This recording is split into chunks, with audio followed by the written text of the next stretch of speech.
subjected to same force for same time, they show same change in momentum irrespective of shape and size.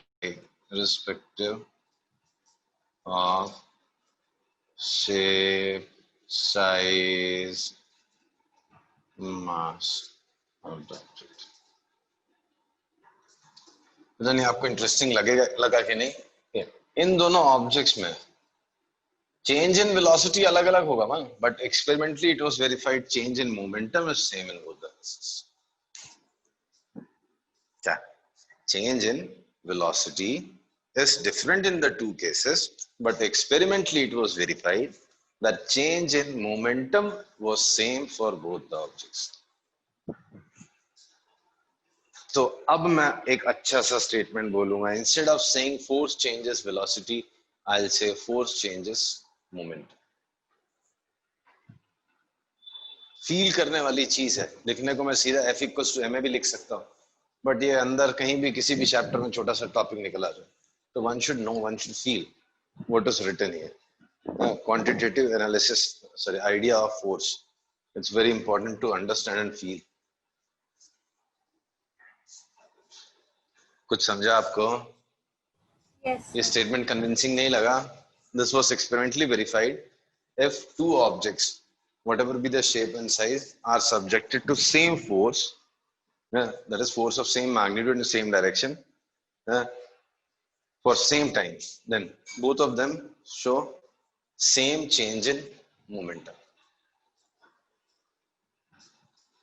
Sir मतलब change in momentum ना, momentum जो actual होता है वो तो नहीं शो करेंगे ना सेम वाला. नहीं नहीं नहीं नहीं नहीं, ऐसे कैसे होगा? Change in momentum. अगर इसका मोमेंटम, अच्छा इनिशियली अगर दोनों का मोमेंटम जीरो था तो फाइनल मोमेंटम दोनों का सेम होगा, because change in momentum same आएगा. हाँ फिर ठीक. ये तो मेन चीज है, ये तो फन है. अगर दोनों का इनिशियल मोमेंटम सेम है ना, तो फाइनल मोमेंटम भी सेम होगा. इसकी वेलोसिटी ज्यादा होगी, मास कम है. इसका मास ज्यादा है, इसकी वेलोसिटी कम होगी, बट मोमेंटम दोनों के सेम होंगे if initial momentum of both the bodies way same.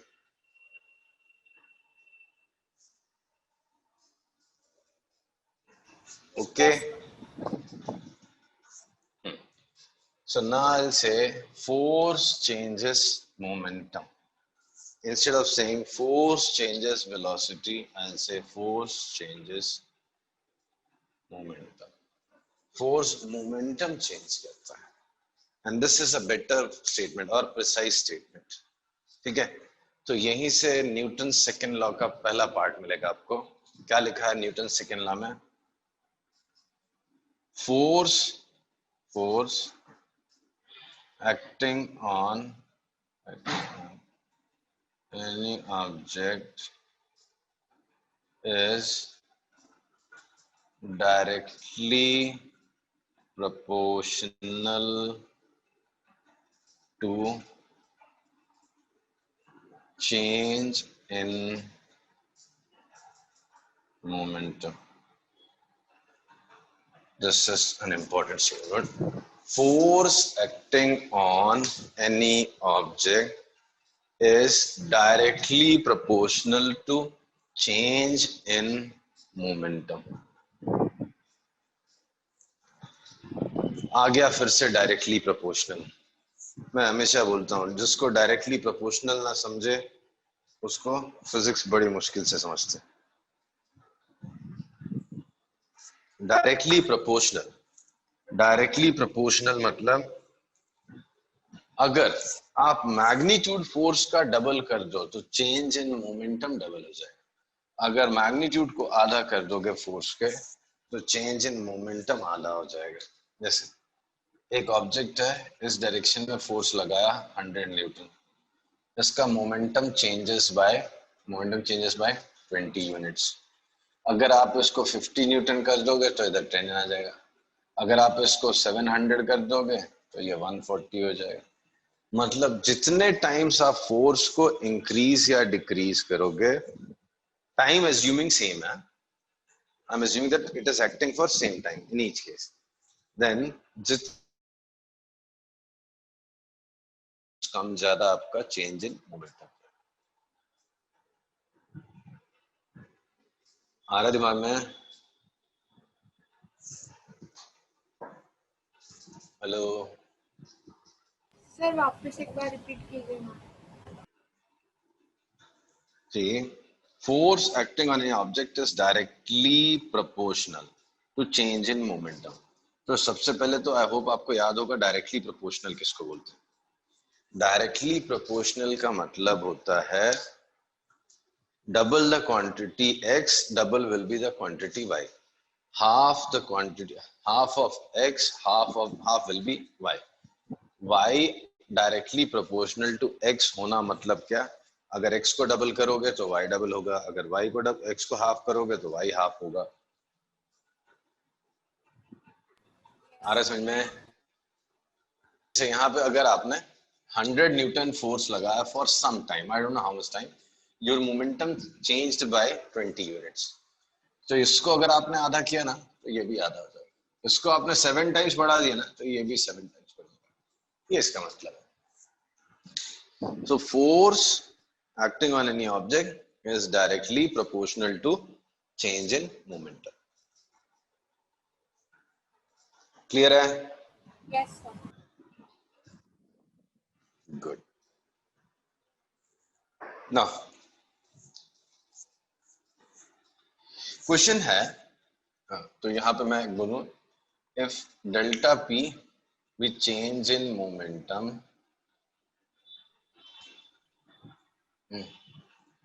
in delta t time, I'll call it time of impact. इतनी देर तक वो फोर्स लगा, F is force, right? So F force acts on the object for delta t time. Change in momentum it undergoes is delta p. A force acting on any object is directly proportional to change in momentum.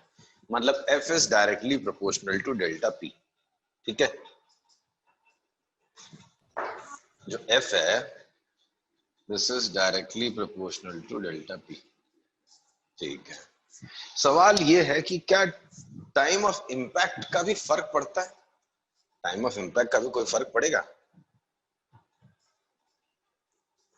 तो answer is yes.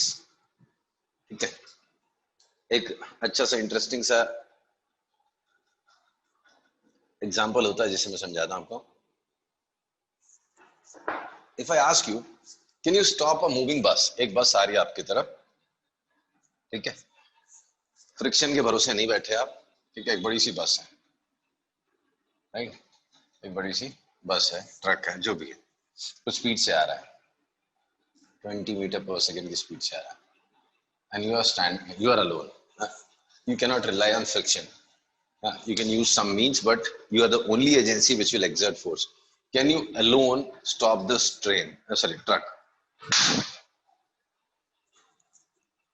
Practical question है. Can you stop the truck alone? No sir. Sure. अगर मैं बोलूं आप अकेले भी truck रोक सकते हो तो ऑब्वियसली इंजन ऑफ है, engine close, engine switch off है, फ्रिक्शन पे भरोसा नहीं करना, बस एक चीज ऐसे चलते जा रही है, आपको उसको रोकना है।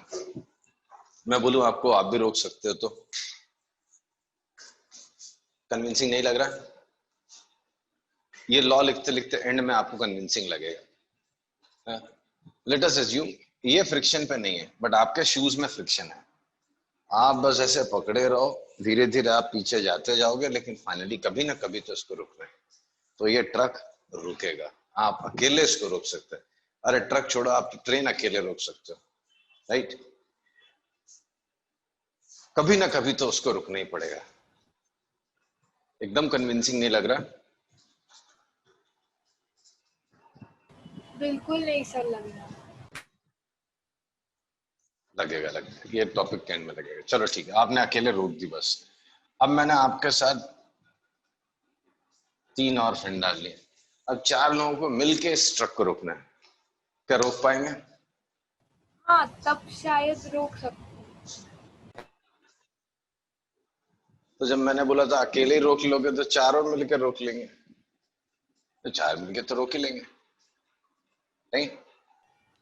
चेंज इन मोमेंटम 2 केसेस में क्या होगा, जब आप अकेले थे और जब 4 लोग थे, दोनों में चेंज इन मोमेंटम कितना होगा?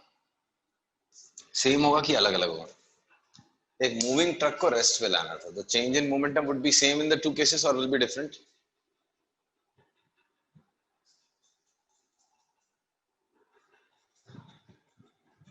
सर ऊपर वाले में कम होगा, हेलो, नीचे वाले सॉरी ऊपर वाले में ज्यादा होगा और नीचे वाले में कम होगा। कैसे?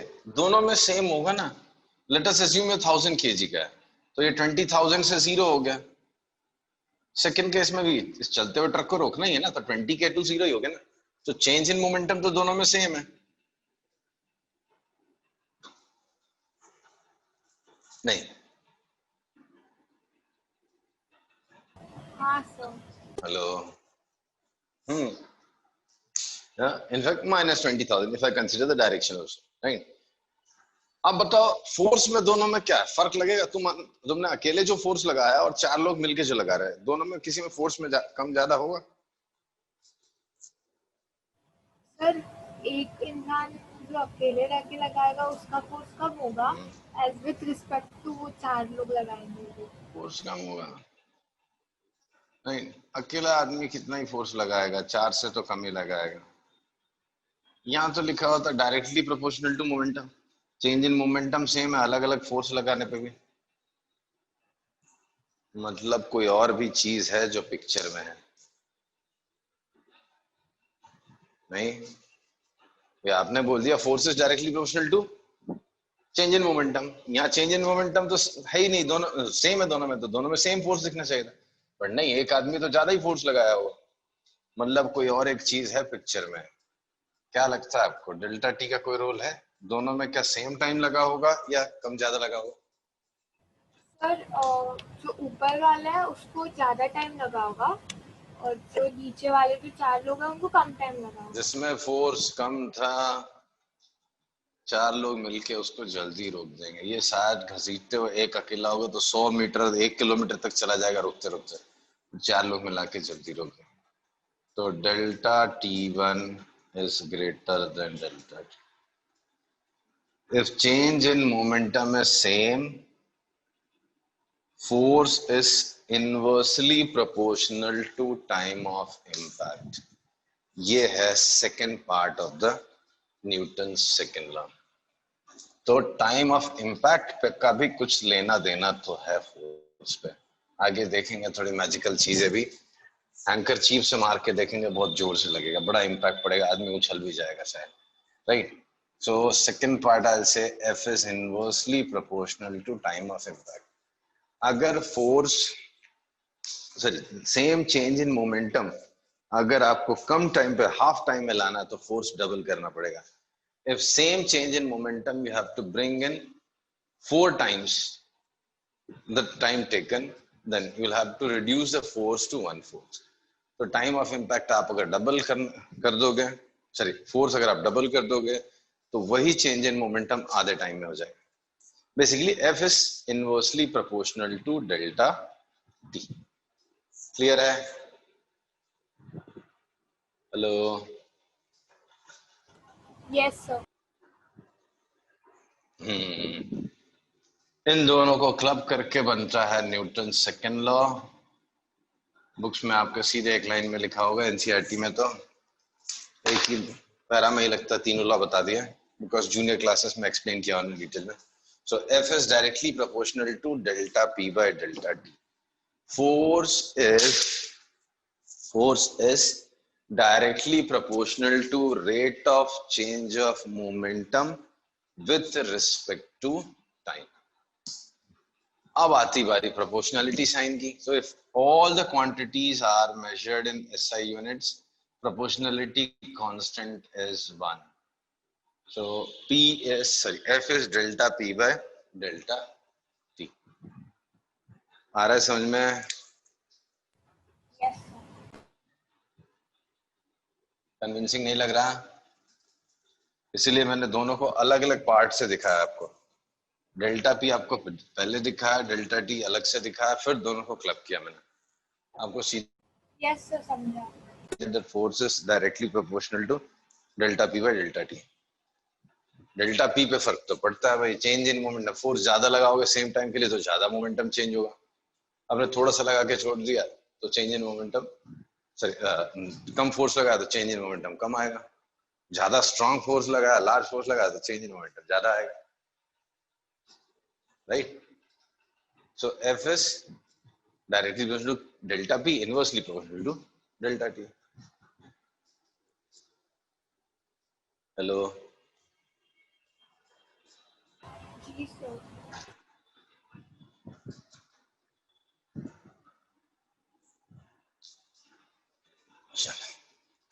सी यहाँ पे भी एवरेज और इंस्टेंटेनियस का फर्क पड़ता है। सी अगर मैं वेरिएबल फोर्स लगा रहा हूँ, कांस्टेंट फोर्स नहीं है, फोर्स वेरिएबल है, तो अगर वेरिएबल फोर्स है तो उस केस में मैं इंस्टेंटेनियस वैल्यू बताऊंगा। तो instantaneous value of forces delta P by delta t limit delta t tends to 0।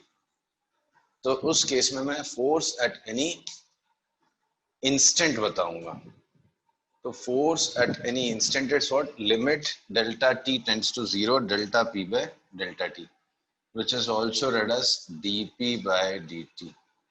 So instantaneous force is dp by dt. Is it clear? Yes sir. यही average force भी define करता है। This is instantaneous force. We also define average force. So what is average force? Average force. So average force is what? If in time t1 and t2 momentum be P1 and P2, then average force is average force is given by F average is 1 P2 minus P1 upon T2 minus T. So average force is P2 minus P1 upon T2 minus T. Is it clear? Yes sir.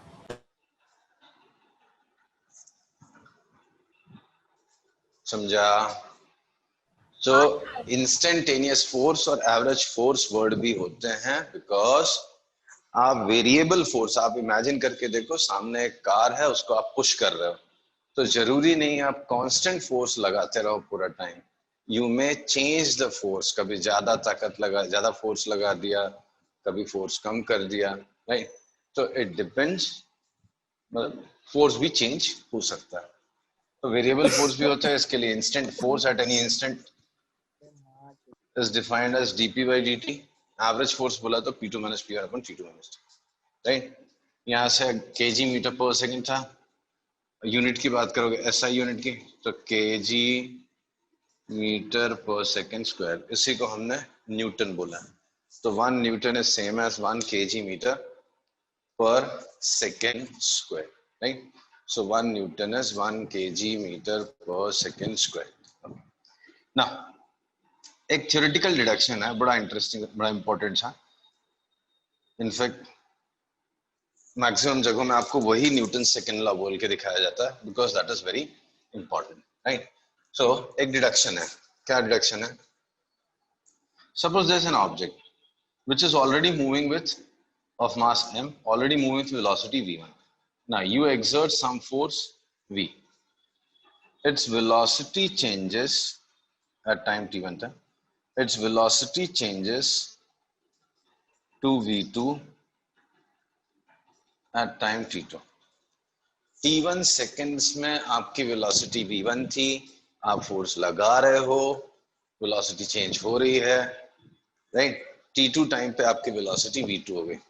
तो let's measure this force. तो force obviously average force होगा, by definition it is p2 minus p1 upon t2 minus t1. Can you say what is final momentum in this figure? मास पता है आपको, velocity पता है, तो what is final momentum? m multiplied by v2. mv2, right? Final momentum is mv2, this is mv1 upon t2 minus t1। ये अच्छी चीज हो गई कि मास नहीं बदला, v2 minus v1 upon t2 minus t1। Do you recognise this quantity v2 minus v1 upon t2 minus t1? ये quantity याद है? एक्सेलरेशन।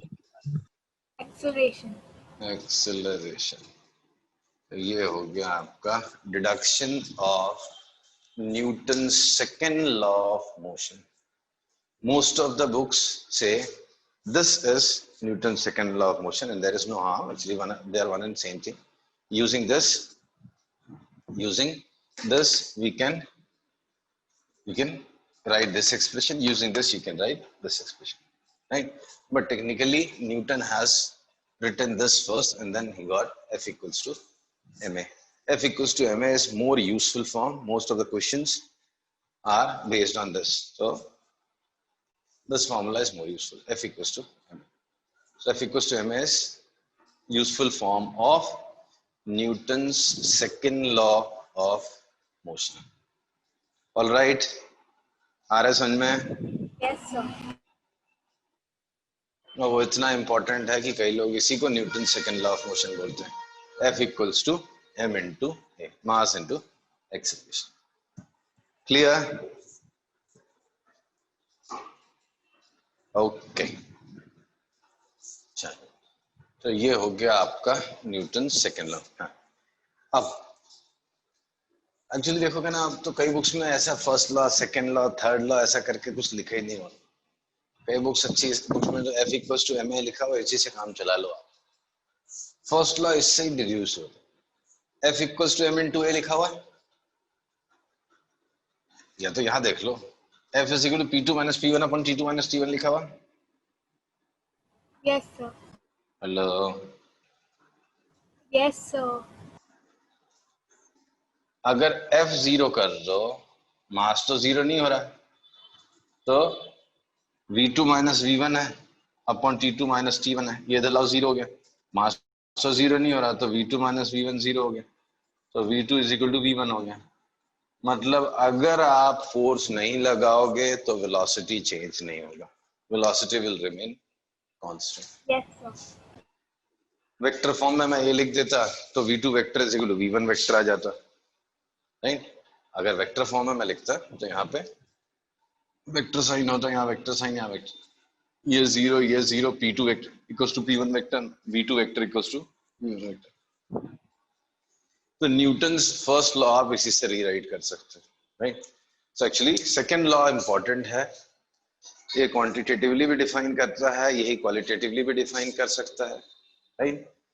यहाँ क्या लिख दिया आपने? अगर फोर्स नहीं लगेगा, अगर ऑब्जेक्ट पे कुछ बाहर से फोर्स नहीं लगेगा, if F is 0, then there will be no change in velocity, hence velocity remains constant. Clear? Yes sir. Good. चलो, I'll stop here. Newton second law हो गया, फिर कल पढ़ेंगे अब नेक्स्ट क्लास में कॉमन फोर्सेस इन मैकेनिक्स, फिर interesting numericals आएंगे। ठीक है, चलो, I'll stop here.